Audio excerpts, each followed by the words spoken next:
দেশে পেঁয়াজ উৎপাদনের অন্যতম শীর্ষ জেলা রাজবাড়ীতে এবার পেঁয়াজ চাষিরা চরম লোকসানের মুখে পড়েছেন। বাম্পার ফলন হলেও নিম্নমানের বীজ আর পচনশীলতার কারণে ঘরে রাখা পেঁয়াজ নষ্ট হয়ে যাচ্ছে। কৃষি বিভাগ বলছে অতিরিক্ত বৃষ্টিপাত এবং সংরক্ষণ অযোগ্য জাত আবাদের কারণেই এই বিপর্যয়। রাজবাড়ী থেকে সাজিদ হোসেনের পাঠানো তথ্য ও চিত্রে খন্দকার দেলোয়ার জালালির ডেস্ক প্রতিবেদন।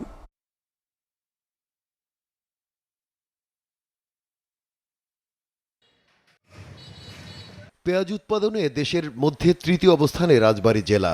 এবার জেলায় লক্ষ্যমাত্রার চেয়ে প্রায় ৩,০০০ হেক্টর বেশি জমিতে পেঁয়াজের আবাদ হয়েছে। বর্তমানে স্থানীয় চাষিদের ঘরে সংরক্ষিত আছে প্রায় ৩.৫ লাখ মেট্রিক টন পেঁয়াজ, কিন্তু ফলন বেশি হলেও কৃষকের মুখে হাসি নেই। ঘরে রাখা পেঁয়াজে মরক ধরায় দিশেহারা তারা। চাষিদের অভিযোগ, অধিক লাভের আশায় তারা উচ্চ ফলনশীল বা হাইব্রিড জাতের পেঁয়াজের আবাদ করেছিলেন। তা ছিল নিম্নমানের। এই পেঁয়াজ বেশি দিন টিকছে না। আধুনিক এয়ারফ্লো মেশিনে রেখেও শেষ রক্ষা হচ্ছে না, দ্রুতই পচন ধরছে। অথচ যারা দেশি জাতের পেঁয়াজ আবাদ করেছেন তাদের পেঁয়াজ মেশিনে দীর্ঘদিন ভালো থাকছে। এবার আমাদের পেঁয়াজ চাষ করে আমরা অনেক ক্ষতিগ্রস্ত হয়েছে। আমাদের লস আছে, এর দামে উঠতেছে না, খরচও উঠতেছে না। আমরা যে বীজ যা সংগ্রহ করেছিলাম, এই বীজটা হচ্ছে যে সম্পূর্ণ খারাপ বীজ। আমরা প্রলোভনে পড়ে আমরা যে জাতটা করছি, এই জাতটা ভালো না। আপনারা দয়া করে কেউ এই জাত কিনবেন।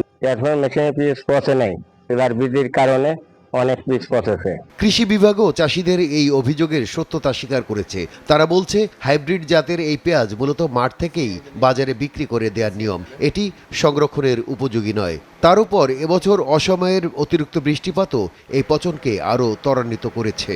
ভবিষ্যতে কৃষক যদি ডিমান্ড বেস প্রোডাকশন করে, কৃষি বিপণন অফিস এবং কৃষি অফিসের সাথে পরামর্শক্রমে ভালো বীজ ব্যবহার করে এবং সরকারের যে নির্বাচনী ইশতেহার উপজেলা, ইউনিয়ন এবং জেলা পর্যায়ে ক্রয় কেন্দ্র স্থাপন এবং ন্যায্য মূল্যে কৃষি পণ্য ক্রয় সেবা এবং সংরক্ষণ পদ্ধতি জোরদার করে, তাহলে ভবিষ্যতে কৃষকের এই সমস্যা হবে না। অবশ্য পেঁয়াজ সংরক্ষণ ব্যবস্থার উন্নয়নে এবছর জেলার বিভিন্ন এলাকায় ১,৬৫০টি এয়ারফ্লো মেশিন বিতরণ করেছে কৃষি বিভাগ।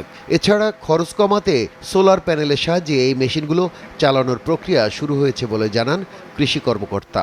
আমরা এবছর প্রায় ১৬৫০টি মেশিন সরকারিভাবে কৃষকের পর্যায়ে দেওয়া হয়েছে এবং ১,০০০-এর বেশি উদ্বুদ্ধকরণের মাধ্যমে হয়েছে। প্রতিটা এয়ারফ্লো মেশিনে ঘরটা লালচি কিং, তাহেরপুরি, আগের জাতের যে পেঁয়াজ, এটা তারা সংরক্ষণ করেছে এবং বর্তমানে রাজবাড়ী জেলায় ৩,৫০,০০০ মেট্রিক টন প্রায় সংরক্ষিত অবস্থায় আছে এবং এই পেঁয়াজটি আগামী নভেম্বর মাস পর্যন্ত সারা দেশে সরবরাহ করা হতে পারে।